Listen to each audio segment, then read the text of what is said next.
Doctor Baba Saheb Ambedkar open university.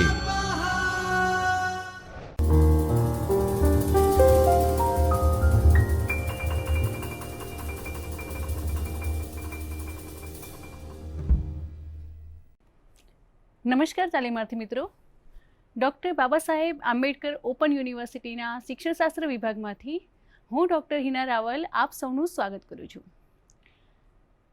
તાલીમાર્થી મિત્રો, આજે આપણે બીએડના દ્વિતીય વર્ષના પેપર કોડ ES 203 અધ્યયન અધ્યાપન સામગ્રી વિકાસ બ્લોક 4 યુનિટ 16 ફ્રોઇડનો વ્યક્તિત્વ સિદ્ધાંત વિશે અભ્યાસ કરીશું। તો અભ્યાસની શરૂઆત કરતાં પહેલાં અભ્યાસના મુદ્દાઓ વિશે આપણે થોડો પરિચય પ્રાપ્ત કરી લઈએ કે આજે આપણે ફ્રોઇડે જે વ્યક્તિત્વ સિદ્ધાંત આપ્યો છે એ વ્યક્તિત્વ સિદ્ધાંત, જેમાં પ્રેમ, મૃત્યુની સ્ફૂર્ણા, લિબિડો અને જાતીય લિબિડો તેમજ ફ્રોઇડના મતે વ્યક્તિત્વનું બંધારણ, તત્વ, અધિઅહમ, અહમ એ 3 કક્ષાએ તેમજ વ્યક્તિત્વ વિકાસની અવસ્થાઓ, આ ઉપરાંત ફ્રોઇડના મતે વ્યક્તિત્વને અસર કરતા જે પરિબળો છે એના વિશે આપણે અભ્યાસ કરીશું। તો તાલીમાર્થી મિત્રો, આપણે સૌ જાણીએ છીએ કે મનોવિશ્લેષણવાદ અભિગમ, જેના પ્રણેતા સિગમન્ડ ફ્રોઇડ, જેમનું મનોવૈજ્ઞાનિક ક્ષેત્રે ખૂબ જ ઉત્તમ એવું પ્રદાન રહ્યું છે, અને તેમણે જ વ્યક્તિત્વને લગતો આ સિદ્ધાંત આપેલ છે કે અધ્યેતા એટલે વર્ગખંડમાં જ્યારે શિક્ષક અધ્યયન પ્રવૃત્તિ કરાવે છે ત્યારે અધ્યેતાના વ્યક્તિત્વને જાણવું એ ખૂબ જ જરૂરી છે, અને શિક્ષકને જ્યારે અધ્યેતા એટલે કે વિદ્યાર્થીના વ્યક્તિત્વને એ જાણતો હશે તો જ તેને ઉપયોગી અને તેને અસરકારક શિક્ષણ આપી શકશે। અને માટે સિગમન્ડ ફ્રોઇડે આને સંગત પોતાનો અભિગમ વ્યક્ત કર્યો છે કે મનોવિશ્લેષણાત્મક અભિગમ, આ જે અભિગમ છે એ વ્યક્તિત્વની સમજ કેળવવામાં વર્ષો સુધી ઘણા બધા લોકોને ઉપયોગી થયો છે। અજાગ્રત મનમાં ચાલતી જે પ્રક્રિયા છે કે જ્યારે માનવીનું મન એ અજાગ્રત અવસ્થામાં હોય છે ત્યારે એ અવસ્થામાં એના મનમાં જે પ્રક્રિયાઓ ચાલતી હોય છે એ વિચારધારાના કેન્દ્રમાં આ અભિગમ બન્યો છે, અને આ અભિગમનું મુખ્ય કેન્દ્રબિંદુ તે છે કે મનોવિશ્લેષણાત્મકવાદના જે પ્રણેતા છે સિગમન્ડ ફ્રોઇડ, તેમના મતે એ માનવ વર્તનનું ઘડતર એ તેની પૂર્વ બાલ્ય અવસ્થામાં જ વિવિધ જે અનુભવો થાય છે કે બાળક જ્યારે નાનું હોય છે, પૂર્વ બાલ્ય અવસ્થા હોય છે, ત્યારે જ તેની અંદર વ્યક્તિત્વનું ઘડતર થઈ ગયું હોય છે। તેને જે અનુભવો થાય છે તેના દ્વારા જે પોતાના વ્યક્તિત્વનું ઘડતર કરે છે, અને આ જ સંદર્ભમાં અધ્યેતાના વ્યક્તિત્વને સમજવામાં, શિક્ષક તરીકે અધ્યેતાને સમજવા માટે આ જે સિદ્ધાંત છે એ ખૂબ જ મહત્ત્વની ભૂમિકા ભજવી શકે છે, અને એટલા જ માટે ખૂબ જ જાણીતું એવું વિધાન છે કે the child is the father of the man. Sigmund ફ્રોઇડના જન્મની વાત કરીએ તો તેમનો જન્મ એ ઓસ્ટ્રિયામાં 6/5/1856 23/9/1939 એટલે કે તેમનો જન્મ એ 6/5/1856 થયો હતો, અને તેમનું અવસાન એ 23/9/1939 થયું હતું। તેમનો જન્મ એક યહૂદી કુટુંબમાં થયો હતો। તેમણે તબીબી ક્ષેત્રે સ્નાતકની પદવી પ્રાપ્ત કરી હતી। તેમણે સંમોહન પદ્ધતિના ઉપયોગ થકી તેમણે પોતાના શરૂઆતનો જે તબક્કો છે મનોવૈજ્ઞાનિક તરીકેનો, એમાં તેમણે કાર્ય કર્યું હતું સંમોહન પદ્ધતિ અંતર્ગત।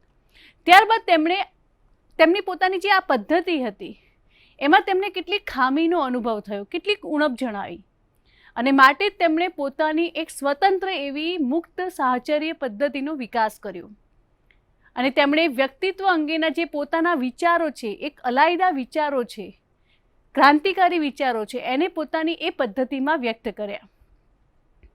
અને તેમણે જણાવ્યું કે અજાગ્રત અવસ્થામાં વ્યક્તિનું મન એ કયા પ્રકારની વિચાર પ્રક્રિયા કરે છે તેના અનુસંધાનમાં તેમણે અભ્યાસ કર્યો, અને તેમણે પ્રેમ અને સ્ફૂર્ણાઓને પોતાના અભ્યાસનો આધાર બનાવીને કે દરેકના જીવનમાં પ્રેમ અને સ્ફૂર્ણા એના વ્યક્તિત્વ ઉપર ખૂબ જ મહત્ત્વનો ભાગ ભજવે છે. અને એને ધ્યાનમાં રાખીને એ અંગે વિચારવાના તેઓનો એક નવીન જે પ્રયાસ હતો એમણે અહીં સૂચવ્યો છે. તો હવે આપણે ફ્રોઈડનો જે વ્યક્તિત્વ સિદ્ધાંત છે એના વિશે જોઈએ કે ફ્રોઈડે સૌપ્રથમ એમના વ્યક્તિત્વ સિદ્ધાંતમાં પ્રેમને મહત્ત્વ આપ્યું છે. કે આપણે જાણીએ છીએ કે માનવ જીવનમાં પ્રેમ એ દરેક વ્યક્તિ માટે ખૂબ જ મહત્ત્વનું પરિબળ છે. કે કોઈ પણ વ્યક્તિના જીવનમાં જો પ્રેમ ના હોય તો તે નાસીપાસ થઈ જાય છે. એને પોતાની જિંદગી જીવવા માટેનો કોઈ ઉત્સાહ રહેતો નથી. માટે કોઈ પણ વ્યક્તિને કોઈ પણ વ્યક્તિ તરફથી અલગ અલગ સંબંધોના સંદર્ભમાં પ્રેમ પ્રાપ્ત થવો એ ખૂબ જ જરૂરી છે. કે પ્રેમ અને હૂંફ અને લાગણી એ વ્યક્તિની જીજીવિષા માટેનો એક પૂર્ણ એક પરિણામ છે. અને એના માટે આપણે કહીએ કે પ્રેમ કરવો એ પ્રેમની અભિવ્યક્તિ કરવી, કે પ્રેમની ઝંખના કરવી. દરેક વ્યક્તિની એવી ઈચ્છા હોય કે કોઈ વ્યક્તિ તેને પ્રેમ કરે. એ પ્રેમ માતા પિતા તરીકેનો હોય, પત્ની તરીકેનો હોય, બાળક તરીકેનો હોય. એક અલગ અલગ પ્રકારની જે ભૂમિકા છે કે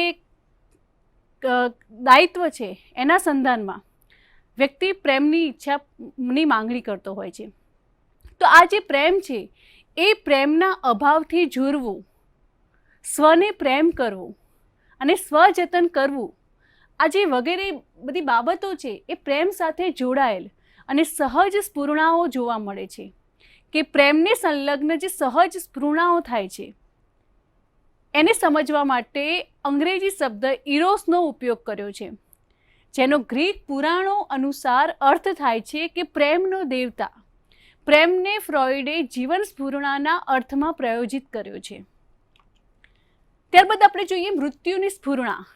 કે મૃત્યુનો ખ્યાલ એ માનવીની સમજ પ્રાપ્ત થતા આવે છે. કે જ્યારે વ્યક્તિ એ માનસિક રીતે પરિપક્વ થઈ જાય છે ત્યારે તેને મૃત્યુ એટલે શું તેનો જે ખ્યાલ છે એ તેને સમજ આવે છે. કે ભારતીય ચિંતન પણ મૃત્યુ બાદ જે મોક્ષ પ્રાપ્તિ મળે છે એને ધ્યાનમાં રાખીને વર્તન કરવા માટે પ્રેરે છે. કે એવા કયા પ્રકારના વર્તન કરવા કે જે તમને મોક્ષ પ્રાપ્તિ તરફ ગતિ કરાવે અને તેવી સમજણ પ્રાપ્ત કરાવે છે. કે મૃત્યુના સમયની જે અનિશ્ચિતતા છે એના કારણે જ તે આનંદ મેળવવાની જે સ્ફૂર્ણા છે કે અંદરથી જે લાગણી પેદા થાય છે એનો જન્મ થાય છે. અને વ્યક્તિ પોતાની જરૂરિયાત પ્રમાણે પોતાને જે પણ પ્રમાણે સ્ફૂર્ણા થાય છે એ પ્રમાણે પોતાના જે ખ્યાલ છે ઈચ્છાઓની પૂર્તિ માટેના એની રચના કરતો હોય છે અને એ ખ્યાલની પૂર્તિ માટેના પ્રયત્નો કરતો હોય છે. કે ફ્રોઈડે પણ તેમનો જે સિદ્ધાંત છે એ સિદ્ધાંતની પુનઃ સમીક્ષા દરમિયાન બે નવા જૂથના તેઓના સિદ્ધાંતમાં સામેલ કર્યા અને આ સિદ્ધાંતો એ ખૂબ જ ચર્ચામાં રહ્યા. અને આ જે સિદ્ધાંત છે એમણે અજાગ્રત મનને સમજાવવામાં ખૂબ જ મહત્ત્વની ભૂમિકા ભજવી છે. ત્યારબાદ આપણે જોઈએ લિબિડો અને જાતીય લિબિડો. કે લિબિડો આમ જોવા જઈએ તો લિબિડોનો અર્થ એટલે કામેચ્છા એમ થાય. કે કામેચ્છા એટલે જાતીય ઈચ્છા. કે સમયે સમયે દરેક વ્યક્તિને વિજાતીય વ્યક્તિ પ્રત્યે જાતીય ઈચ્છા થાય છે. અને ફ્રોઈડે જે આ શબ્દ છે એનો ઉપયોગ એ જીવન જીવવાની તમામ સ્ફૂર્ણાના ઉર્જા સ્ત્રોત તરીકે કરેલ હતો. કે જીવન જીવવા માટે, જીવનને અસરકારક બનાવવા માટે જે સ્ફૂર્ણા પેદા થાય છે એના સંદર્ભમાં આનો અર્થ વ્યક્ત કર્યો છે. કે તેમના મતે જીવન જીવવા માટેની ઈચ્છા કે સ્ફૂર્ણા એટલે જીવશક્તિ અને જીવશક્તિ એટલે લિબિડો. જાતીય લિબિડો એ વ્યક્તિની જે પ્રાથમિક પ્રેરક બળ છે એનો સ્ત્રોત છે અને જેને ફ્રોઈડ એ કામશક્તિ તરીકે ઓળખાવે છે. ત્યારબાદ જોઈએ કે ફ્રોઈડના મતે વ્યક્તિત્વનું બંધારણ. કે ફ્રોઈડે જે વ્યક્તિત્વનું બંધારણ કર્યું છે એને 3 કક્ષાઓમાં વર્ગીકૃત કરી છે. કે આઈડી એટલે ઇન્સ્ટિંક્ટ્સ એટલે કે આવેગો, વ્યક્તિના જે આવેગો હોય છે એને ધ્યાનમાં રાખીને એની રચના કરી છે. ત્યારબાદ વ્યક્તિની અંદર રહેલો ઈગો, અહમ, કે જે રિયાલિટી છે, જ્યારે વ્યક્તિને તમામ પ્રકારની સમજ આવી જાય છે કે પોતે શું કરવું જોઈએ અને શું ન કરવું જોઈએ ત્યારે ઈગો એટલે કે અહમ રચાય છે. અને ત્યારબાદ સુપર ઈગો એટલે કે અધિ અહમ, મોરાલિટી. અહમની ઉપર અધિ અહમ આવે છે. તો આ જે 3 કક્ષા છે એમાં વ્યક્તિત્વના બંધારણનું ફ્રોઈડે આલેખન કર્યું છે, જેને આપણે હવે વિગતે જોઈએ. કે સૌ પ્રથમ તત્વ. અહીં તત્વ એટલે આવેગ, કે વ્યક્તિને અલગ અલગ પ્રકારના અલગ અલગ પરિસ્થિતિમાં વિવિધ આવેગો પેદા થતા હોય છે, જેને તત્વ કહીએ છીએ. કે આ આવેગોમાં તેની શારીરિક જરૂરિયાતો, કે બાળકને જ્યારે ભૂખ લાગે છે ત્યારે તેને ખોરાકની જરૂરિયાત હોય છે, તરસ લાગે છે ત્યારે પાણીની જરૂર હોય છે, તેમજ જાતીય ઈચ્છાઓ, કે વિવિધ ક્રિયાઓ કરવાની ઈચ્છા થાય છે. તો આવા સમયે આક્રમક એવા જે આવેગાત્મક દબાણો આવે છે એનો સમાવેશ આમાં થાય છે. અને તેઓ તત્વ માનસની જે ઉર્જા છે એ ઉર્જા તરીકે તેને ઓળખાવે છે. કે જ્યારે તેના માનસમાં થયેલ વધારે પડતો સંચય હોય એનો ઉશ્કેરાટ ઊભો કરે છે. કે જ્યારે કોઈ આવેગની ઉત્પત્તિ થઈ હોય, જ્યારે કોઈ બાળક કે વ્યક્તિને કોઈ આવેગ પેદા થયો હોય અને જ્યારે તેની પૂર્તિ ન થાય ત્યારે તેનામાં ઉશ્કેરાહટ આવે છે, ગુસ્સો આવે છે. કે આપણા ઘરમાં બાળક હોય, એને કોઈ વસ્તુ જોઈતી હોય અને એ સમયે આપણે તેને ન આપીએ તો એ ખૂબ જ ગુસ્સે થઈ જાય છે, એની અંદર ગુસ્સાનો આવેગ આવે છે. તેવી જ રીતે કે વ્યક્તિની જો કોઈ ઈચ્છા પૂર્તિ હોય, એ ઈચ્છા પૂર્તિનું કાર્ય એ તત્વ કરે છે. કે આમ કરતી વખતે તેને સારા કે નરસાને ધ્યાનમાં રાખ્યા સિવાય કોઈ પણ હિસાબે તેનો સંતોષ અને આનંદ માટે તે કાર્યરત રહે છે. કે જ્યારે આવેગ પેદા થાય છે ત્યારે તે આવેગ એ સારો છે કે ખરાબ એ બાબત અહીં મહત્ત્વની નથી, પરંતુ એ આવેગની પૂર્તિ કે એનો સંતોષ એ અહીં મહત્ત્વનો છે. કે દાખલા તરીકે બાળક જ્યારે જન્મે છે ત્યારે શરૂઆતમાં તેને ભૂખ લાગે છે, તરસ લાગે છે અને તરત જ તે રડે છે, એટલે તરત જ માતાનું ધ્યાન તે દોરે છે કે મને ભૂખ લાગી છે અને માતા તરત જ તેને ખોરાક આપે છે. તેવી જ રીતે માતા બાળકને તૃપ્ત કરે છે. હવે ત્યારબાદ બાળક થોડું મોટું થાય છે ત્યારે તેને કોઈના હાથમાં કોઈ રમકડાની વસ્તુ હોય તો તે લેવાની ઈચ્છા થાય છે અને તે લેવા માટે બાળક જીદ પણ કરે છે. ત્યારે એ જે જીદ કરાવે છે તેને આપણે તત્વ કહીએ છીએ. અને આ જે બાબત છે, આ તત્વ છે, ઈચ્છાને કારણે માનસમાં જે ઉશ્કેરાહટ આવે છે એ બેમાંથી પ્રક્રિયામાંથી પસાર થાય છે. કે સૌ પ્રથમ પ્રતીક્ષિત ક્રિયા, એટલે કે પર્યાવરણમાં રહેલો કોઈ ઉદ્દીપક જે ક્રિયા કરવા માટે પ્રેરે છે એ ઉદ્દીપક સામે વ્યક્તિ દ્વારા સ્વયં સંચાલિત પ્રતિચાર. કે કોઈ ઉદ્દીપક પર્યાવરણ દ્વારા નિર્મિત થયેલા ઉદ્દીપકની સામે વ્યક્તિ પોતે સ્વયં સંચાલિત કોઈ પ્રતિચાર આપે છે. જેમ કે ફ્રોઈડના મતે જેમ છીંકવું, કે આપણે જ્યારે છીંકીએ છીએ ત્યારે એ આકસ્મિક જ છીંક આવે છે અને આપણે સામે પ્રતિચાર આપીએ છીએ. આંખોના પલકારા મારવા, આ પ્રકારની જે ક્રિયાઓ છે તે આ ક્રિયાઓમાં તેનો સમાવેશ થાય છે. ત્યારબાદ જોઈએ કે તેમાં માનસના જે ઉત્પન્ન થયેલા જે ઈચ્છા છે એ ઈચ્છા પણ આ જ પ્રકારની જન્મજાત પ્રક્રિયા છે. કે ઉશ્કેરાહટનો જો તાત્કાલિક અંત લાવવામાં આવે તો ઈચ્છા પૂર્તિની જે આ પ્રક્રિયા છે એને ફ્રોઈડ પ્રતિક્ષિપ્ત ક્રિયા તરીકે ઓળખાવે છે. અને દરેક ઈચ્છા પૂર્તિ સંભવ ન હોવાથી અધૂરી ઈચ્છાઓ દ્વારા ઊભો થયેલો જે અજંપો છે એને દૂર કરવા પ્રાથમિક પ્રક્રિયા થાય છે. અને જે ઈચ્છાઓ પૂરી ન થઈ શકે તે વસ્તુઓનું ચિત્ર એ મગજમાં ઉપસાવીને તેને ઉશ્કેરાહટ દૂર કરવું, એટલે કે પ્રાથમિક ક્રિયાઓ. હવે મનુષ્યને જ્યારે કોઈ સ્વપ્ન આવે છે, એ સ્વપ્નો એ આનું ઉત્તમ ઉદાહરણ છે. કે જ્યારે મનુષ્ય પોતાની ઈચ્છાઓની પૂર્તિ નથી કરી શકતો ત્યારે સ્વપ્નના માધ્યમથી ઈચ્છાઓની પૂર્તિ કરે છે. કે માનસમાં પણ અંકિત થયેલી જે અધૂરી ઈચ્છાઓ હોય એ સ્વપ્ન સ્વરૂપે દેખાય છે. અને સ્વપ્ન જોવાથી જે આનંદ પ્રાપ્ત થાય છે, જે સંતોષ પ્રાપ્ત થાય છે, એ સમય પૂરતું વ્યક્તિની જે વ્યાકુળતા છે એને દૂર કરવામાં ખૂબ જ મહત્ત્વનો ભાગ ભજવે છે. ત્યારબાદ જોઈએ બીજું તત્વ છે અહમ. કે સમાજ અને પરિસ્થિતિઓ એ વ્યક્તિની ઈચ્છાઓની પૂર્તિ માટે ઓછી તકો આપે છે અને તેના પ્રતિચાર સ્વરૂપે વ્યક્તિનું બીજું ઘટક એ નિર્માણ પામે છે અને તે છે અહમ. કે દરેક વ્યક્તિનો પોતાનો સ્વ વિશેનો એક અહમ હોય છે, એક ખ્યાલ હોય છે અને તે આત્મલક્ષી અને વ્યવહારિક વાસ્તવિકતા વચ્ચે ભેદ પાડવાનું કામ કરે છે. કે દાખલા તરીકે આપણે વાત કરીએ કે કોઈ બાળક છે એ કોઈ વ્યક્તિના હાથમાં જોયેલ વસ્તુને પ્રાપ્ત કરવાની ઈચ્છા રાખે છે, પરંતુ તેના માતા પિતા તરફથી તેને સમજાવવામાં આવે છે કે કોઈની વસ્તુ ના લેવી જોઈએ. ત્યારે બાળક હવે આ સમયે પોતાની અંદર જે અહમ છે એનાથી તે આ બાબતને સ્વીકારે છે અને પોતાના માતા પિતા છે એમની વાત માને છે. તેવી જ રીતે જ્યારે આપણે રોડ ઉપરથી પસાર થતા હોઈએ અને ટ્રાફિક સિગ્નલ આવે છે ત્યારે કોઈના પણ કહ્યા વગર માત્ર એ જે ટ્રાફિક સિગ્નલની જે લાઇટ છે એને જોઈને આપણે સ્વયં શિસ્તથી રોડ ઉપર ઊભા રહી જઈએ છીએ, કારણ કે આપણને ખ્યાલ છે. તો આ જે પ્રકારના ખ્યાલ ઉદ્ભવે છે તેને આપણે અહમ કહીએ છીએ. હવે અહમ જે છે એ સાચા ખોટા કે સારા નરસાનો ખ્યાલ રાખે છે કે કઈ બાબત સાચી છે, ખોટી છે કે સારી છે કે નરસી છે, એ બાબતનો ખ્યાલ અહમમાં હોય છે. અને અહમ જે છે એ વ્યક્તિની પોતાની મર્યાદાઓ, સામાજિક નીતિ નિયમો, વર્તન વ્યવહારની અપેક્ષાઓને ધ્યાનમાં રાખીને વર્તન કરવા માટે પ્રેરે છે. અહમ એ વ્યક્તિને આ તત્વ, અધિઅહમ અને બાહ્ય વાતાવરણ વચ્ચે સંકલન કરવાનું કાર્ય કરે છે.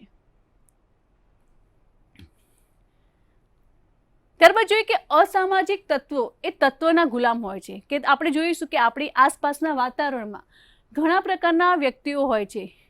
અસામાજિક વ્યક્તિઓ પણ હોય છે કે જે સમાજથી વિરુદ્ધ પ્રકારનું વર્તન કરે છે. હવે આ પ્રકારના જે વ્યક્તિ હોય છે એમની અંદર તત્વનું પ્રમાણ વધારે હોય છે, કારણ કે તે પોતાના આવેગો ઉપર કાબૂ રાખી નથી શકતા અને અહમનો વિકાસ નથી થયો હોતો. પરિણામે સમાજને યોગ્ય શું સારું છે, ખરાબ છે એ પ્રકારની વર્તન કરવાની એમને હજુ સમજ નથી હોતી. પરિણામે તે આ પ્રકારનું વર્તન કરે છે. તો જ્યારે કોઈ વ્યક્તિ હોય એના અહમ એ બાળકની જે આ ઈચ્છા છે એને નિયંત્રિત કરે છે. અહમ એ બાહ્ય પરિસ્થિતિઓને ધ્યાનમાં રાખીને શક્ય કે સંભવ પરિણામોને ધ્યાનમાં લઈ વર્તનને દિશા નિર્દેશ આપે છે. ત્યારબાદ આપણે જોઈએ અધિઅહમ, કે ફ્રોઈડ જે છે એ વ્યક્તિત્વના સિદ્ધાંત અનુસાર વ્યક્તિત્વનું ત્રીજું ઘટક અધિઅહમ છે અને તે પણ તત્વના દબાણયુક્ત આવેગોને નિયંત્રિત કરવાનું કાર્ય કરે છે. પરંતુ ફરક માત્ર એટલો છે કે તે નૈતિકતાના જે માપદંડ છે, નૈતિકતાના જે મૂલ્યો છે એને ધ્યાનમાં રાખીને કાર્ય કરે છે અને વાસ્તવિકતા કરતાં આદર્શોને તે વધારે મહત્વ આપે છે. ત્યારબાદ આપણે જોઈએ વ્યક્તિત્વ વિકાસની અવસ્થાઓ. હવે વ્યક્તિત્વ વિકાસની પણ અવસ્થા છે. સૌ પ્રથમ છે મુખ કેન્દ્રી અવસ્થા, કે બાળકનું વ્યક્તિત્વ આપણે અગાઉ કહ્યું તેમ પ્રમાણે પૂર્વ બાલ્ય અવસ્થામાંથી જ ઘડાતું હોય છે.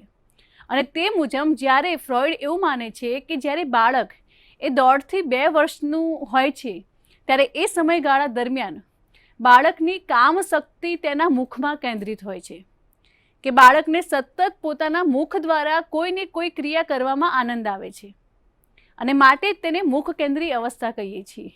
કે બાળક જ્યારે નાનું હોય ત્યારે પોતાના હાથમાં જે વસ્તુ હોય છે એ હાથમાં લઈને મોંમાં નાખે છે, ચાવે છે.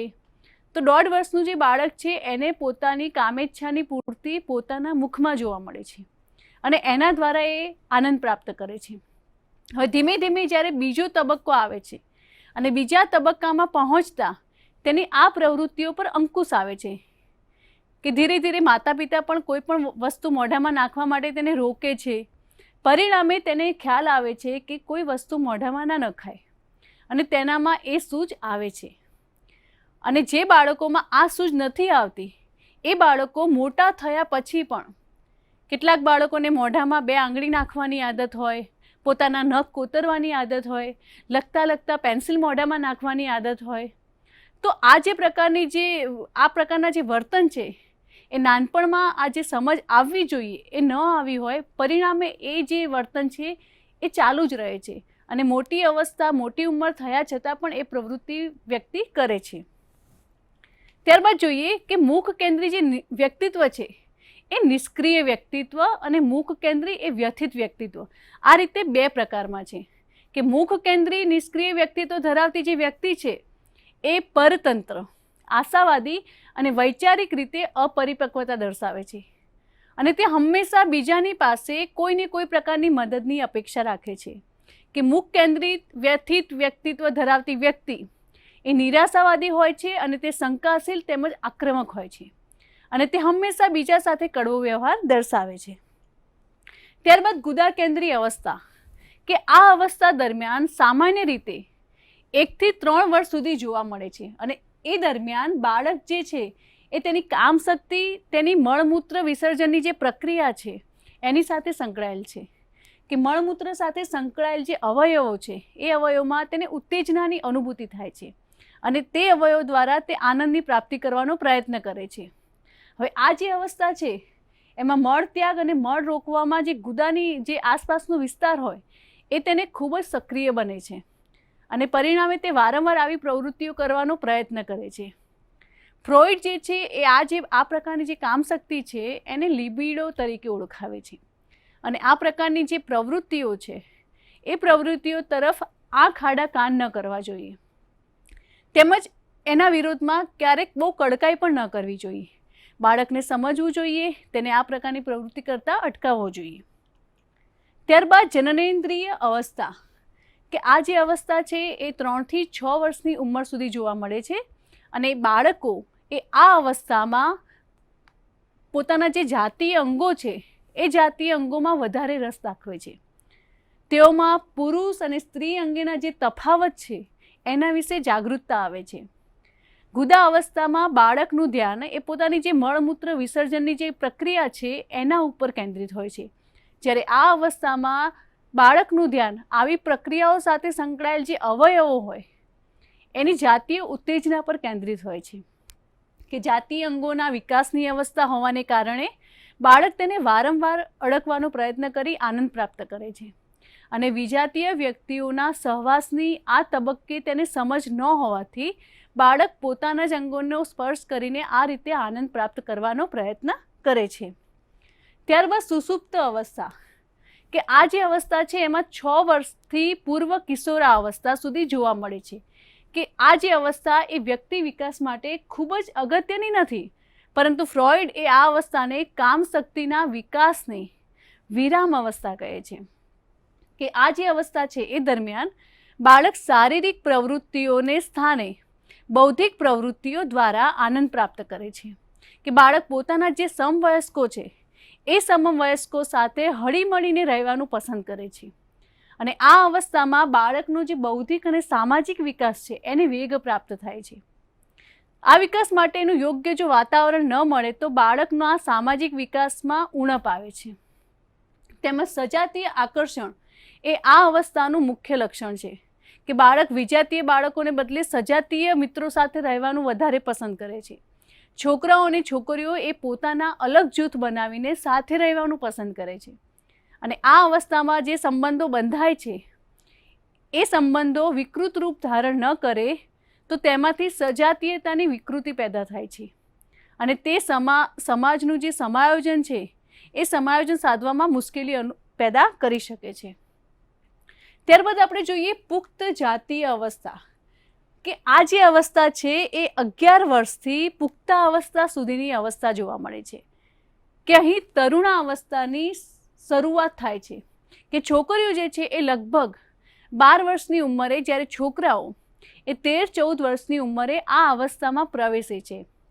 હવે વ્યક્તિ જે છે એ વિજાતીય પાત્રને આકર્ષવાના પ્રયત્નો કરે છે અને તેમની સાથે રહેવું, ફરવું, મિત્રતા કરવી એ તેને ગમે છે. લગ્ન એ પુખ્ત જાતીય અવસ્થામાં ઊભા થતા આવેગો જે છે એને સંતોષવાનું સમાજ સ્વીકૃત સ્વરૂપ છે અને જે વ્યક્તિ એ વિજાતીય વ્યક્તિ સાથે સહજતાથી ભળી જાય તેનો સહજ સામાજિક વિકાસ થાય છે અને જે વ્યક્તિ એ આ અવસ્થા દરમિયાન વિજાતીય વ્યક્તિને સહજતાથી સ્વીકારી શકતી નથી તે હંમેશા વિજાતીય વ્યક્તિની હાજરીમાં અજંપો અનુભવે છે. આ જે અવસ્થા છે એ દરમિયાન જાતીય ઉત્તેજના એના મુખ્ય 3 સ્ત્રોત છે કે પ્રારંભિક બાલ્ય અવસ્થાની સ્મૃતિઓ, જાતીય અવયવો સાથેની રમત અને જાતીય અંતઃસ્રાવો. ત્યારબાદ ફ્રોઈડના મતે વ્યક્તિત્વને અસર કરતા પરિબળો, જેમાં સૌ પ્રથમ છે માનસ, કે માનસની વ્યક્તિત્વના જે વિકાસમાં ખૂબ જ મહત્વની ભૂમિકા રહી છે. કે ફ્રોઈડના સિદ્ધાંતમાં પણ માનસ એક કેન્દ્ર સ્થાને છે કે માનસની વ્યક્તિના વ્યક્તિત્વ પર અસર જોવા મળે છે અને ફ્રોઈડે આ જે માનસ છે એની માનસિક પ્રક્રિયાના 3 પ્રકારો દર્શાવેલ છે જે આપણે હવે જોઈશું. કે સૌ પ્રથમ છે સબોધ માનસ, કે સભાન અને પરિચિત એવી માનસિક પ્રક્રિયાઓને ફ્રોઈડ સબોધ માનસની પ્રક્રિયાઓ તરીકે ઓળખાવે છે કે વ્યક્તિના જે જીવનની દરેક ક્ષણ હોય એક ક્ષણ અને પ્રવૃત્તિમય હોય છે, અને આ પ્રવૃત્તિ એ સતત ચાલતી રહેતી હોવાથી માનસનો જ એક ભાગ હંમેશા જાગ્રત અવસ્થામાં હોય છે.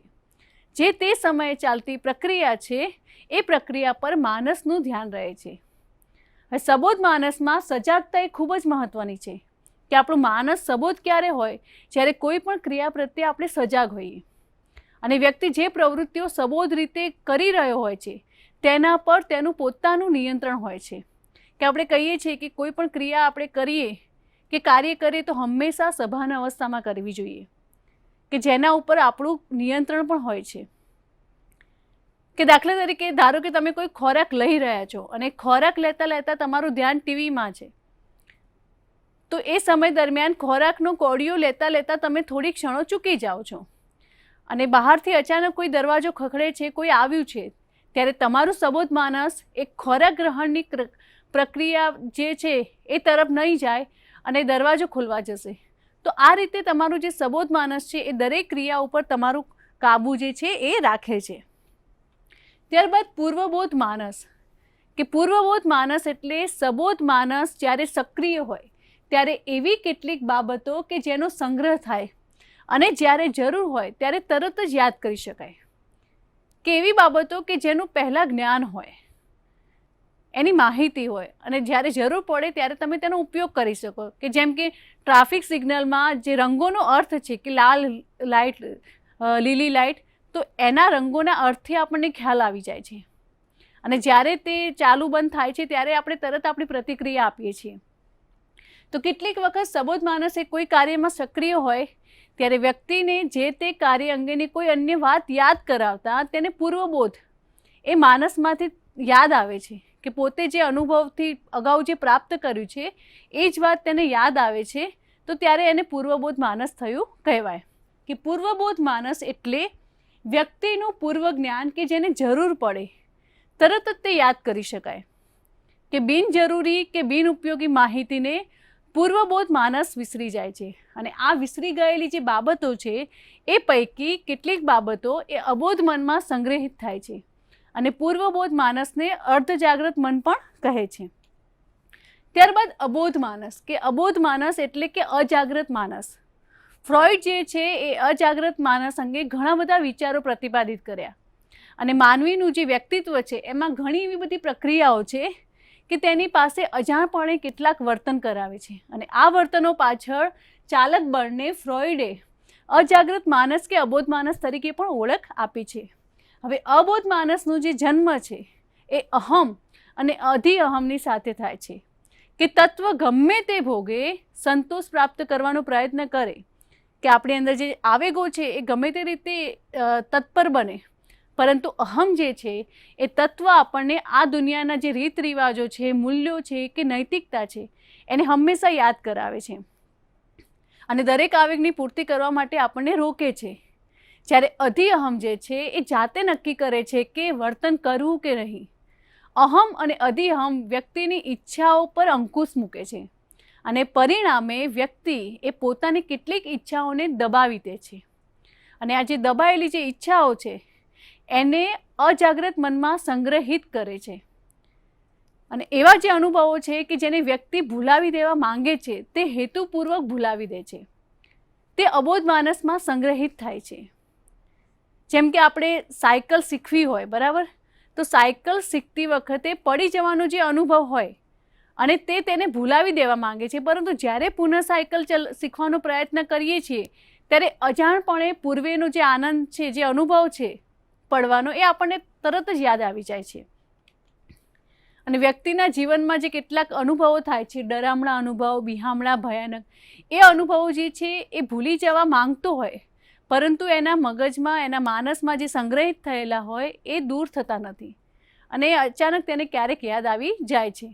અને માનસનો જે મોટો ભાગ છે એ અબોધ અવસ્થામાં જ અસ્તિત્વ ધરાવે છે, કે વ્યક્તિના વ્યક્તિત્વને સમજવા માટે અબોધ માનસનો અભ્યાસ કરવો એ ખૂબ જ જરૂરી છે.